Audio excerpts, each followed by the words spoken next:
Mariing tinutulan ng kampo ng mga biktima ng war on drugs ang hiling na paglaya ni dating Pangulong Rodrigo Duterte mula sa detensyon sa ICC. Pangamba ng mga ito posibleng maging banta sa kanilang kaligtasan at kalagayan sakali mang lumaya si Duterte. Narito ang detalye.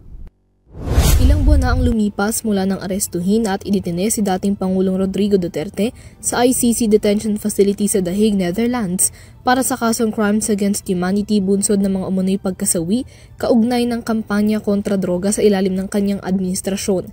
Itong 12 ng Hunyo, nagsumite ang defense team ni Duterte ng apela upang payagan ito na makalaya mula sa detensyon at kustodiya ng ICC at manatili sa isang bansang hindi pinangalanan nang naaayon pa rin sa batas at sa kondisyon ng plenaryo. Depensa ng kanyang kampo, hindi flight risk at hindi ito pagtatangka ni Duterte na tumakas. Ngunit kabaliktaran ang pananaw dito ng prosekusyon maging ng kampo ng mga biktima at saksi ng kaso. Batay sa isinumiting tugon ng Office of the Public Counsel for Victims, inalmahan nito ang hiling na interim release ni Duterte at nanindigang mas kailangan niya ngayong manatili sa detensyon dahil maaari siyang maging banta sa kaligtasan at kapakanan ng mga biktima at saksi na sangkot sa investigasyon. Gid ng opisina, mayroon ng access si Duterte at ang kanyang kampo sa mga record ng mga ebidensya at pagkakakilanlan ng mga saksi bilang may kopya ng isinumite ebidensya sa korte.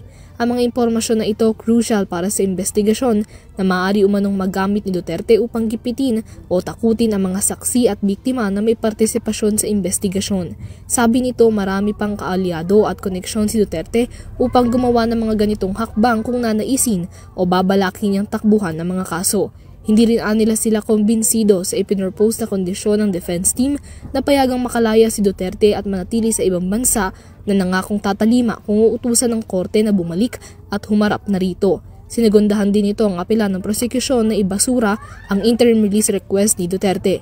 Para sa EuroTV News, Mia Layagin, sumasaludo sa bawat Pilipino.